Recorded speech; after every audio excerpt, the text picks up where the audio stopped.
Hello Anand గారు. Hello. How are you అండి? Good. Yeah, first నేను బేబీకి చెప్పలేకపోయాను కాబట్టి ఇప్పుడు చెప్తా. కంగ్రాచులేషన్స్ దానికి. బేబీకి కలవలేదు కాబట్టి ఇప్పుడు చెప్తున్నా, కలిసాను కాబట్టి. యా, దాని నుంచి నేనే ఇంకా బయటికి రాలేదు. చాలామంది అంటే ఆనంద్ దేవరకొండ పేరు గుర్తు తెచ్చుకున్నా, లేకపోతే మీ ఫేస్ చూసినా ఫస్ట్ బేబీ గుర్తొస్తుంది. ఇప్పుడు అది ఏంటి, మీరు ఆ లవ్ ఫెయిల్యూరు దాంట్లోంచి బయటికి సడన్గా వచ్చేసి రికవరీ అయిపోయినట్లుగా ఉంది గమ్ గమ్ గణేష్. దీంట్లో టీజర్ వీటిల్లో చూస్తే సడన్గా సాంగ్స్లో ఫుల్ రికవరీ కాదు అసలు, ఏదో ఎక్స్ట్రా ఎనర్జీ, బ్యాటరీ బాగా ఫుల్ ఛార్జ్ పెట్టుకుని వచ్చినట్లుంది. అంటే ఆ క్యారెక్టర్ అలాంటిది, మంచి ఎనర్జెటిక్ ఉంటాడు, ఎప్పుడు ఎట్లా బిహేవ్ చేస్తాడో తెలియదు, అన్ప్రెడిక్టబుల్ ఉంటాడు. ఇంకా లక్లీ యాజ్ అన్ యాక్టర్ నాకు డాన్స్ సాంగ్ కూడా దొరికింది ఫస్ట్ టైం కెరియర్లో. యాక్షన్ కూడా దొరికింది. Action very different kind of action. మొత్తం ఫుల్ ఆన్ హీరోయిక్ యాక్షన్ ఉండదు, వెరీ ఫన్ యాక్షన్ ఉంటుంది. ఎందుకు మీరు ఇంతవరకు అలాంటి స్టోరీ ఎంచుకోలేదా, లేకపోతే మీకు ఇవే వచ్చాయా? లేదు, వస్తుంటాయి కానీ అంటే చాలామంది హీరోస్ ఆల్రెడీ చేస్తున్నారు కదా, మనం ఏం యాడ్ చేస్తున్నాం, వాల్యూ ఏంటి అనేది అలా. గురువుని మించిన శిష్యుల్లా మీ అన్నని మించి వెళ్ళిపోతున్నారు మీరు సెలెక్షన్లో, చాయిస్ అన్ని సినిమాలు. మరి లేకపోతే ఏ సినిమా చూసినా అన్నిట్లోనూ ఆ యూనిక్ స్టోరీ అవన్నీ కూడా అందరి చేత శభాష్ అనిపించుకున్నారు, కానీ ఏంటిది చాయిస్ అని ఇప్పటి వరకు రాలేదన్నమాట మీకైతే. అంటే డెఫినెట్లీ ఈ ఫిల్మ్ కూడా ఆ మాట అయితే వస్తుంది, ఎందుకంటే ఒక కొత్త కాన్సెప్ట్ దీంట్లో కూడా, డిఫరెంట్ జానర్. మళ్ళీ నేనే ఏంటది చెప్పండి. అంటే కాన్సెప్ట్ అంటే మీకు సింపుల్గా చెప్పాలంటే జానర్ అయితే క్రైమ్ కామెడీ. సో ఒక డార్క్ కామెడీ స్పేస్లో చాలా డిఫరెంట్ క్యారెక్టర్స్ చాలామంది ఉంటారు. నేను ఒక్కడనే కామెడీ చేయటం అనేది సినిమా కాదు, ఇది చాలా డిఫరెంట్ సిచ్యువేషన్స్లో అందరూ కామెడీగా బిహేవ్ చేస్తుంటారు. సో సిచ్యువేషనల్ కామెడీ గట్టిగా ఉంటుంది. కాన్సెప్ట్ థీమ్ ఏంటంటే మన అందరి జీవితాల్లో భయం, అత్యాస, కుట్ర అనే ఈ 3 పదాలు, ఈ 3 ఎమోషన్లు మనకి ఏదో విధంగా మనని ఎఫెక్ట్ చేస్తాయి మన రియల్ లైఫ్లో కూడా. ఈ సినిమాలో కూడా ఈ క్యారెక్టర్స్ని ఎలా ఎఫెక్ట్ చేసింది ఏంటి అనేది ఒక డిఫరెంట్ థిమాటిక్లీ తీసుకెళ్తున్నాం. చాలా ఇంట్రెస్టింగ్గా ఉండబోతుంది. ఓకే, మీరు కూడా ఒక అత్యాసతో కుట్రేదో చేస్తారు, అందుకనే మీకు ఆయన అత్యాస అయితే ఉంటుంది ఈ క్యారెక్టర్కి. కాన్స్పిరసీ చేసే అంత సీన్ లేదు వాడికి. వాడు కొంచెం అంటే ఎనర్జెటిక్గా, ఇంటెలిజెంట్గా బిహేవ్ చేస్తుంటాడు, కానీ అంత ఇంటెలిజెంట్ కాదు వాడు, కొంచెం యూజ్లెస్ ఫెలోనే అంతే. కానీ భయం ఉంటుంది క్యారెక్టర్కి లోపల, ఎందుకంటే ఒక దొంగలు, ఒక చిన్న టైం దొంగలు, వాళ్ళు ఏ సిచ్యువేషన్లో ఎట్లా ఎరుకుతారు అనేది స్టోరీ. ఓకే, మీరు ఇంతవరకు చెప్పొచ్చని ఉందా ఇప్పుడు? అంటే నాకు ఎంతవరకు మించి ఇంకా చెప్పడం వేస్ట్ కదా, సినిమాలో చూడటమే. ఏంటి ఇందులో సస్పెన్స్లు ఇవన్నీ ఉంటాయా? ఎలా ఉంటుంది సస్పెన్స్? కొంచెం సర్ప్రైజింగ్ ట్విస్ట్లు, టర్న్స్ ఉంటాయి, ప్రెడిక్ట్ చేయలేము ఏం జరుగుతుంది స్టోరీ అనేది. మీ ముందు మూవీస్లో కూడా కొన్ని అలాగే అనిపించినవి ఉన్నాయి, అంటే ఏం జరుగుతుంది అనేది తెలియదు. పుష్పక విమానంలో ఏం జరుగుతుంది తెలియదు కొంచెం, అంటే అన్నీ కాదు, నాకు అది గుర్తొచ్చింది అలా. అది కొంచెం డిఫరెంట్. పుష్పక విమానం కూడా అది క్రైమ్ కామెడీ కానీ వెరీ రియలిస్టిక్ ఉంటుంది ఆ స్టోరీ, ఆ ప్రెజెంటేషన్ అంతా. ఇది కొంచెం డిఫరెంట్ ఉంటుంది. ఓకే, ఇది కొద్దిగా ఫిక్షనల్గా అర్థమవుతుంది. డెఫినెట్లీ ఫిక్షనల్ స్పేస్లో క్యారెక్టర్స్, ఒక ఊరు ఉంటుంది రాజవారపల్లి అని, అది ఒక ఫిక్షనల్ ఊరు. అందరు క్యారెక్టర్స్ అక్కడ జమ అవుతారు అనమాట. ఇంకోటి మిస్టికల్ ఎలిమెంట్ ఒకటి ఉంది, గమ్ గమ్ గణేష ఉంది కాబట్టి ఒక వినాయకుడు స్టాచ్యూ కూడా ఉంటుంది సినిమాలో. సో అది కూడా జనాల్ని అట్రాక్ట్ చేస్తుంటుంది. So it's all good. Okay, ఎలా వచ్చింది మీకు ఈ స్టోరీ సెలెక్షన్కి సంబంధించిన ఐడియాలజీ లేకపోతే ఐడియాస్ ఎలా వచ్చాయి? అంత గ్రిప్ అని గ్రిప్పా? మరి ఇప్పటి వరకు ప్రతి సినిమాని అలా మెచ్చుకునేలాగే ఎంచుకున్నారు అంటే ఇన్స్టింక్ట్సే అంతే, గట్ ఫీలింగ్ తోటి వెళ్ళటమే అంతే. దాని చుట్టూ ఒక సైన్స్ ఉంటుందా నాకు తెలియదు. ఓకే, ఎవరిని అడగరు కదా మీరు డెసిషన్ మేకింగ్లో? అంటే అడగటం అనేది జస్ట్ ఇలా ఈ ప్రొడక్షన్లో చేద్దాం అనుకుంటున్నా కొత్త డైరెక్టర్, లేకపోతే ముందు వీళ్ళ డిపార్ట్మెంట్స్లో పనిచేసిన వాడు అనేది, అట్లా వాళ్ళ ఫీడ్బ్యాక్ తీసుకుంటా. కానీ స్క్రిప్ట్ విషయంలో నేనే ఇంకా అన్ని సినిమాలు మ్యాక్సిమం. ఓకే, ఏదైనా నచ్చకపోతే ఇది మార్చుకుంటండి అని చెప్తారా మీరు కూడా? చెప్తా. చెప్తారు? అంటే నా ఫీలింగ్, నా ఫీడ్బ్యాక్ చెప్తా, వాళ్ళు తీసుకుంటే okay good, even if they don't take it also hurt అయ్యి అట్లా కూర్చోవడం కాకుండా at one point you have to surrender to the director. Cinema అనేది డైరెక్టర్స్ మీడియం ఫర్ షూర్. ఎందుకంటే వాళ్ళే అన్ని పీసెస్ని కంట్రోల్ చేసేది. అంటే ప్రీ ప్రొడక్షన్ సినిమా షూటింగ్ చేసేటప్పుడు ప్రతి ఒక్క ఆర్టిస్ట్ నుంచి ఏం కావాలనేది వాళ్ళే తీసుకురాగలుగుతారు. అదేవిధంగా మ్యూజిక్ డైరెక్టర్, సినిమాటోగ్రఫీ డిపార్ట్మెంట్, అన్ని డిపార్ట్మెంట్, లుక్ అండ్ ఫీల్ సంబంధించిన విషయాలన్నీ డైరెక్టరే కంట్రోల్ చేస్తాడు. కాబట్టి ఇట్స్ అ డైరెక్టర్స్ మీడియం. ఇండియాలో హీరోలు ఫేమస్ అవుతారు అంతే, ఇప్పుడు డైరెక్టర్స్ కూడా అంతే ఫేమస్ అవుతున్నారు. If you take Rajamouli sir, Sukumar sir, Hindi Sandeep Reddy, so all these guys are also become heroic figures. మనకి మారింది ఎప్పుడు, ఇండియాలో అన్నారు కాబట్టి ఇండియాలో మారింది ఎప్పుడు. ఇండియాలో అంటే ఆ డైరెక్టర్స్ని గుర్తించే, ఇప్పుడు హీరోస్ కూడా డైరెక్టర్స్ వెంటనే పడతారు కదా. ఎంత పెద్ద హీరోస్ అయినా ఆ డైరెక్టర్ ఉండి ఆయన కంట్రోల్ చేయగలితేనే సినిమాలు సక్సెస్ అవుతాయి, లేకపోతే అవ్వవు. ఓకే, సో మీరు ఇంతకుముందు జాబ్ అంతా యూఎస్లో చేశారు కదా? ఓకే, ఎంతకాలం? I studied there also. ఒక 1.5 years చదువుకొని 2 years పనిచేస్తాను. ఓకే, సో అప్పుడు సినిమాల మీద ఎంత ఇంట్రెస్ట్ ఉండేది? తర్వాత ఎప్పుడు వచ్చింది అసలు కరెక్ట్గా అది? అంటే సినిమాల మీద యాజ్ అన్ ఆడియన్సా, లేకపోతే ఎట్లయినా అంటే మొత్తం అన్ని యాజ్ అన్ ఆడియన్స్ చిన్నప్పటి నుంచి ఉంటుంది కదా. ఓకే, కొంతమంది పెద్దగా సినిమాలు కూడా చూడని వాళ్ళు చాలా మంది ఉంటారు యాక్చువల్లీ. మా ఫ్రెండ్ సర్కిల్నే చాలా మంది ఈ సినిమా ఫ్రైడే రోజు మనకి తెలిసిపోతాయి కదా, ఫ్రైడే ఎన్ని సినిమాలు వస్తున్నాయి, ఏం సినిమాలు వస్తున్నాయి, ఇది చూద్దామని మనకు తెలిసిపోతుంటుంది. మా ఫ్రెండ్ సర్కిల్లో చాలా మందికి అసలు తెలియని కూడా, ఫ్రైడే రిలీజ్ అవుతుందని కూడా తెలియదు, అసలు తెలియదు చాలా మంది.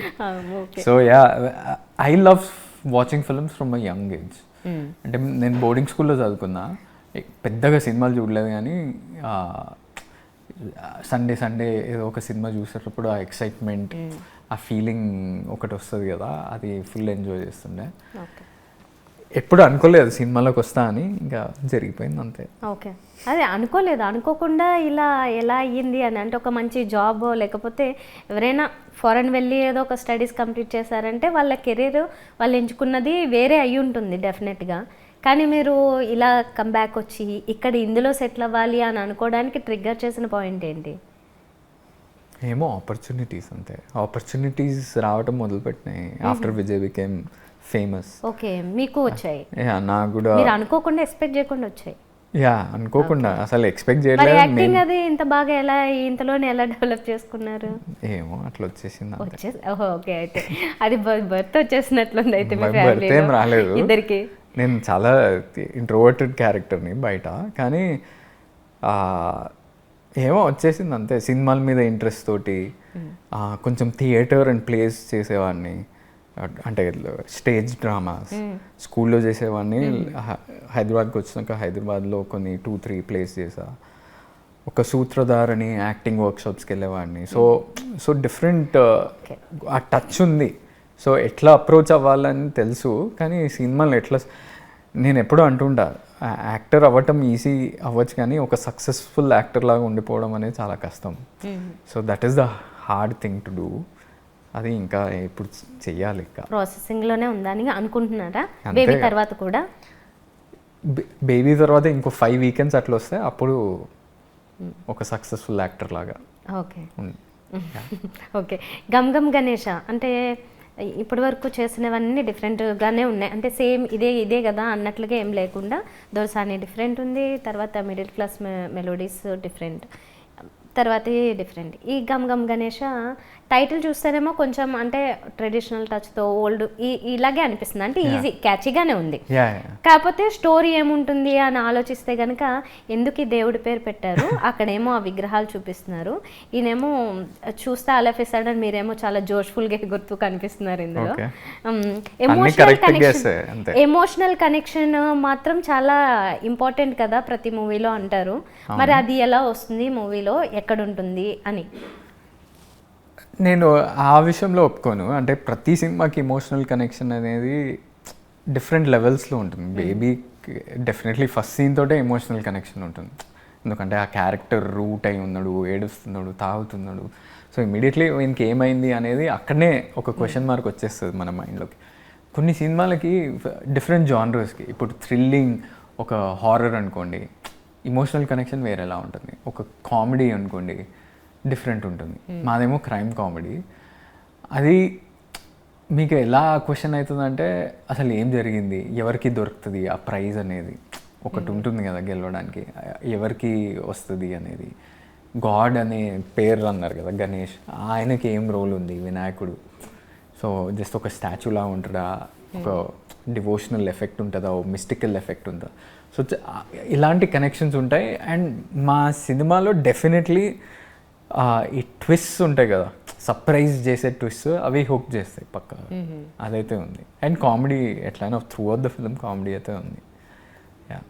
కొత్త డైరెక్టర్తో చేశారు, ఎలా ఉంది అంటే మీ ఇద్దరి మధ్య కోఆర్డినేషను, లేకపోతే మీరు అనుకున్నవి మీరు చెయ్యాలనుకున్న ఆయన నుంచి ఉన్న మన సపోర్ట్ కానీ, లేకపోతే ఆయన అడిగినవి మీరు చేసింది కానీ, ఆ మధ్య కోఆర్డినేషన్ అది ఎలా ఉండేది? Very good, he's very collaborative. చాలా హార్డ్ వర్కింగ్ నేచర్ ఉంటుంది మనకి. Uday Bommisetty is the director. ఆయన ముందు కొన్ని సినిమాలకి రైటింగ్ డిపార్ట్మెంట్లో అలా పనిచేశాడు, కానీ డైరెక్షన్ అయితే ఫస్ట్ టైం. సో ఆ భయం ఉంటుంది, ఎట్లా హ్యాండిల్ చేస్తుంది సెట్లో అంటే ఇంతమంది ఉంటారు.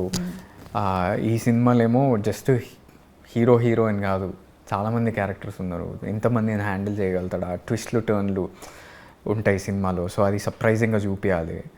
సో ఆ క్వశ్చన్లు డౌట్లు ఉండే, కానీ పనిచేస్తూ కొద్దీ మనకు అర్థమైపోతుంది ఆయన టాలెంట్ ఏంటి, ఆయన ఎట్లా హ్యాండిల్ చేస్తాడు అనేది. And is very talented boy. I think he'll go a long way. Well, let's hope the film works for him more than me also. So he has a long career. Okay. Yeah. ఇద్దరు హీరోయిన్లు ఉన్నారు కదా? Yeah. ఎదిగారు అనుకోవాలా మిమ్మల్ని? అంటే development మామూలుగా ఇద్దరు ముగ్గురు హీరోయిన్లు ఉండడం అనేది మామూలుగా మీ సినిమాల్లో పెద్ద కనబడలేదు కదా?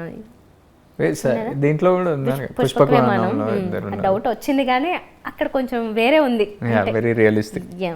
అంటే ఈ సినిమాలో హీరోయిన్స్ అంటే రొమాన్స్ మన మెయిన్ థీమ్ కాదు, ఒక అండర్లైన్ టోనే, కానీ అవి కూడా చాలా బాగుంటాయి. అంటే పిచ్చిగా నచ్చేసావే మీరు ఆ ఎనర్జెటిక్ సాంగ్ ఏమో నయన్ సారిక అనే అమ్మాయితోటి, సెకండ్ హాఫ్లో Pragati Srivastava, both are new actors, very good actors. And I think they'll also have a long career. Yeah, it's good. They're going to be good artists అనే ఫీలింగ్ వస్తుంది. ఓకే. సో బేబీ ఇంత hit అయిన తర్వాత మళ్ళీ baby 2 ఉందా అని చాలామంది అడుగుతూ ఉన్నారు.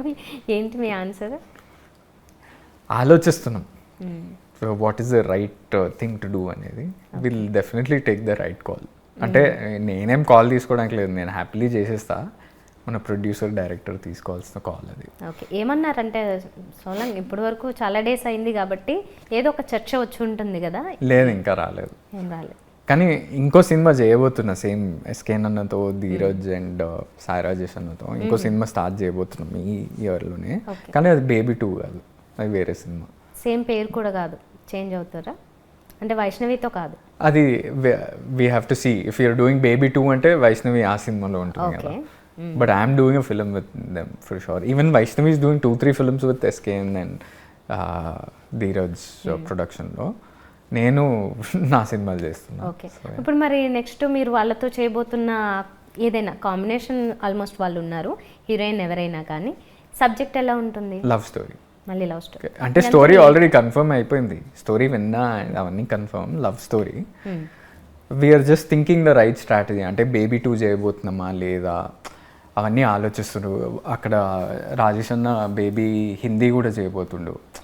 సో ఇన్ని పనుల్లో ఒక కాల్ తీసుకోవాలి కదా. మీరు అన్నారు చర్చ చేస్తున్నాం అనేది, అది ఇంకా జరుగుతుంది. Okay.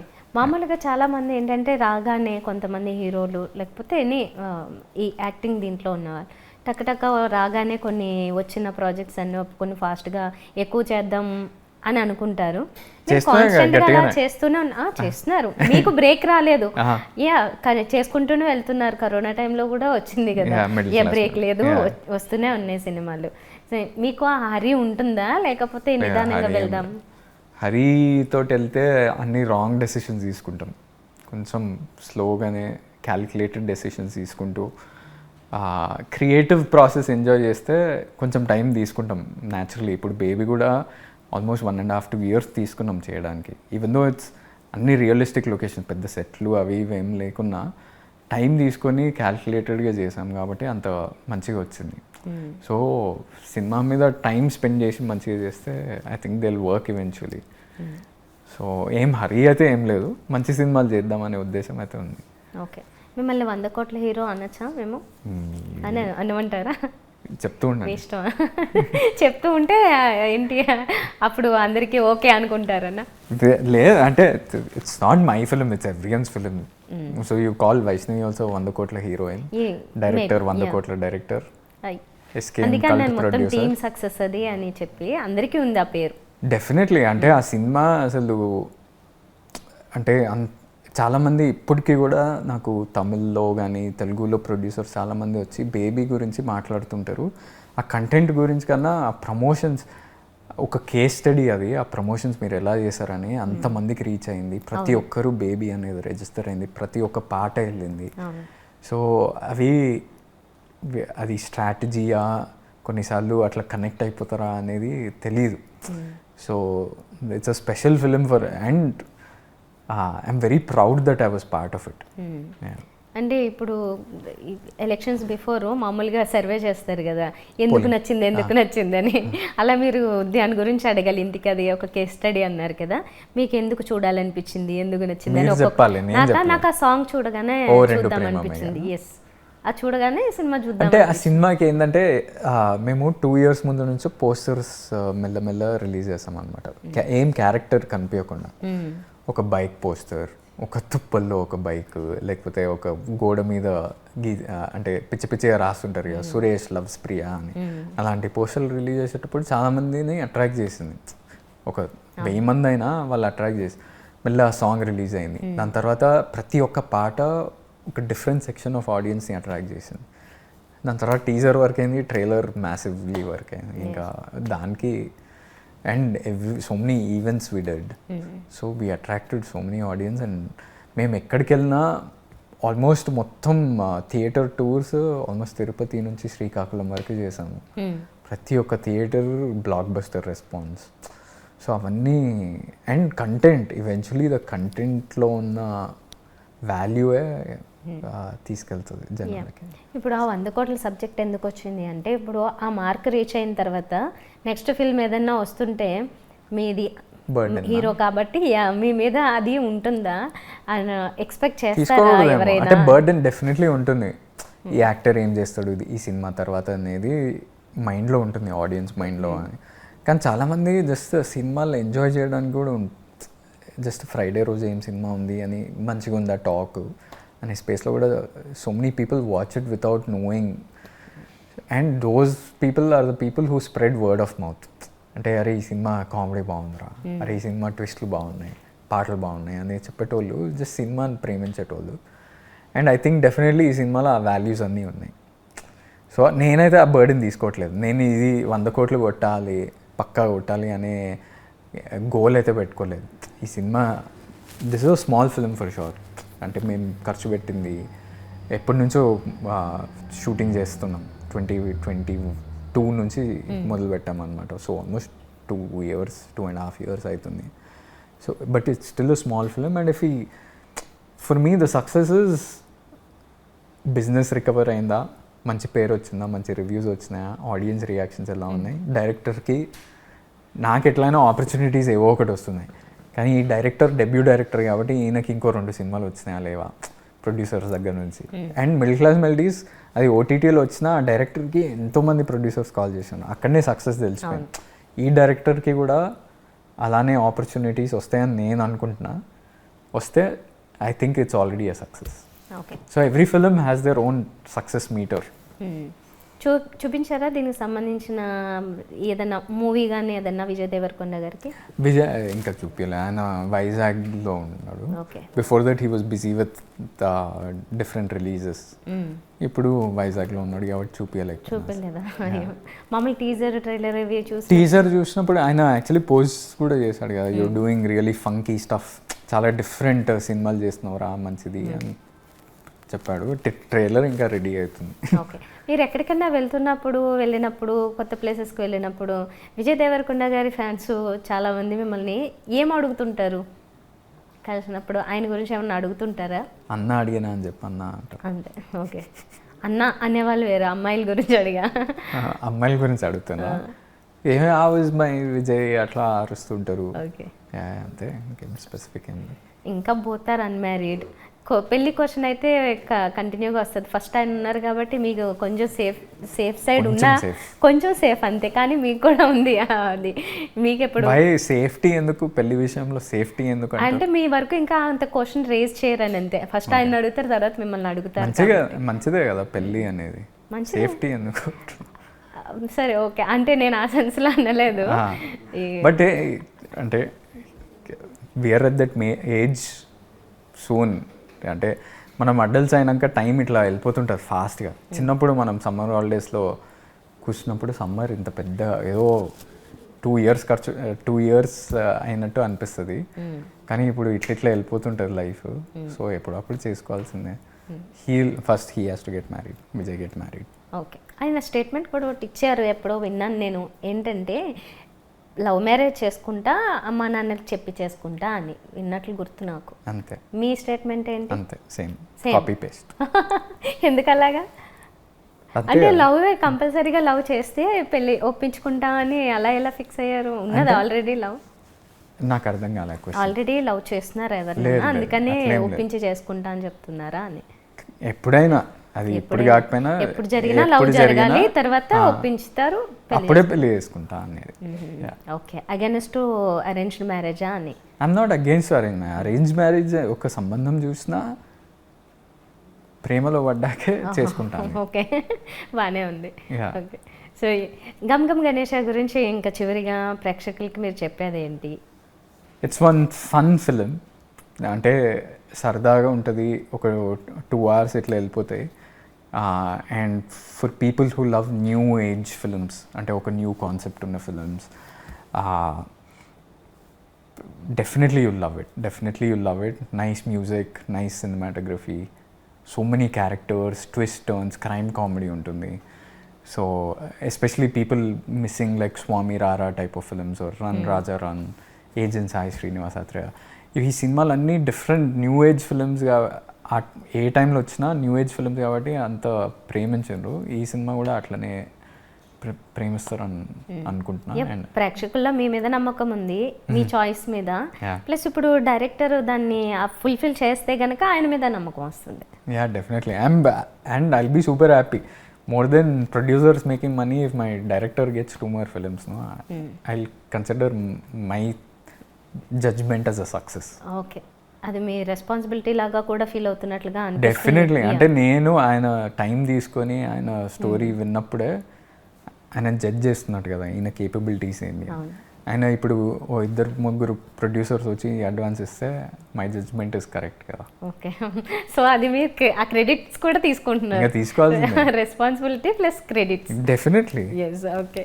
Why not? For good things always take credit.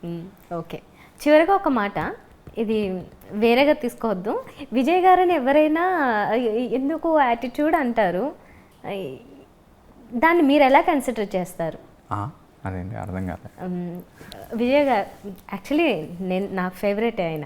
Okay, but మామూలుగా జనరల్ ఒపీనియన్ ఏంటంటే ఎందుకు యాటిట్యూడ్గా మాట్లాడతాడు, కొంచెం డౌన్ టు ఎర్త్ మాట్లాడితే బాగానే ఉంటుంది కదా అని. దానివల్లే కొంచెం కొన్ని సినిమాలు కావాలని ప్రేక్షకులు వేరే దాంట్లో చూస్తున్నారు. I think he has very good attitude. అంతే. అంటే చాలామంది దాన్ని ఒక టార్గెటెడ్గా వేరేలా చేస్తారు, కానీ బయట జనాలకి అట్లేం లేదండి నిజంగా. అంటే కొంత ఒక స్పెసిఫిక్ పీపుల్ ఆర్ బ్యాచ్ ఏదో ఒకటి తయారయ్యి టార్గెట్ చేయటం అనేది ఉంటుంది. కానీ definitely I know my brother and I know his good nature and his good attitude. నేను అది కూర్చొని దాన్ని ప్రూవ్ చేయడానికి ఆర్జీవి గారు కూడా ఒక మాట చెప్పారు. ఎవరు? ఆర్జీవి గారు. ఓకే, అంటే ఈయన గురించి ఎంత తెలుసా అనేది నాకు తెలియదు, కానీ ఆయన చెప్పింది ఏంటంటే ఓన్లీ ఇన్ ఫ్రంట్ ఆఫ్ కెమెరాసే తను ఇలా ఉంటాడు, మామూలుగా అయితే చాలా ఒబీడియంటే ఆ అబ్బాయి అన్నట్లుగా ఎప్పుడో చెప్పడం విన్నాను నేను. In front of cameras also is very real, that is the problem. నటించాడు కాబట్టి జనాలకి, కొంతమంది జనాలకి ఇబ్బంది. అంతే. Right, thank you so much. You understood what I said? Yes, I understood. Okay. I know everything. నేను మిమ్మల్ని మీరేం చెప్తారని అడిగాను అంతే. ఏదన్నా దొరుకుతుందేమో అని. దొరుకుతుంది కాదు, అట్లా కాదు. మీ ఏమనాలి, మీ సైడ్ నుంచి ఆ జస్టిఫికేషనా లేకపోతే ఆ క్లారిఫికేషన్ ఏముంటుందని అడిగాను అంతే. డెఫినెట్లీ అంటే good nature, good attitude or honesty will always stand test of time అండి. ఎప్పుడైనా, ఇప్పుడు కొంచెం లోలో ఉన్నా ఎప్పుడైనా అది it will stand for us. ఇప్పుడు for example, just to justify what you asked, ఇప్పుడు విరాట్ కోహ్లీ తీసుకోండి. ఎప్పటి నుంచో బ్యాడ్ యాటిట్యూడ్ అంటారు, but he is one of the most successful batsmen ever. I hope he wins T20 world cup, ఇప్పుడు వచ్చే world cup. ఎందుకంటే his good nature, his good attitude will stand. అంటే ఆయనది అగ్రెషన్, ఆయన లోపల ఉన్న కాన్ఫిడెన్స్, అది ఓవర్ కాన్ఫిడెన్స్ కాదు. And I think my brother also has similar nature. నేను నిన్న కూడా అనుకోకుండా చివరిగా ఒక వీడియో చూశాను, అది విజయ్ గారికి సంబంధించే. అయితే మహేష్ బాబు గారి మూవీస్ కొన్ని ఒక టైంలో ఎలా ఎక్కువ ఫెయిల్ అయినాయి, కాకపోతే ఆయన ఆ స్టార్డము అది అలాగే ఎలా అయితే క్యారీ అయ్యిందో అలా ఉందో, విజయ్కి ఎప్పటికీ పోదు, అది అలాగే ఉంటుంది. కాకపోతే కొంచెం టైం పట్టచ్చు, దానికి తీసుకోవాల్సిన మేబీ కేరింగ్ ఏదన్నా ఆయన ఏమన్నా చేస్తే అది మళ్ళీ రావచ్చు అనే దాని గురించి ఏదో ఉంది something. But positive only. Yeah, అది అనిపించినప్పుడు నాకు సేమ్ అనిపించింది, అవును ఆయనకున్న ఆ క్రేజ్ అయితే పోద్ది ఏ విషయం. Right, thank you so much and all the best అండి. గమ్ గమ్ గణేష మంచి హిట్ అవ్వాలి, మాకు మీ మీద నమ్మకం పోకుండా అలాగే కంటిన్యూ అవ్వాలని కోరుకుంటున్నాం. అండ్ మీ చాయిస్ మీద మంచి నమ్మకం ఉంది, నేను ముందే చెప్పాను, ఇప్పటివరకు ఏది కాలేదు. ఉంటుందా? Okay okay, thank you so much.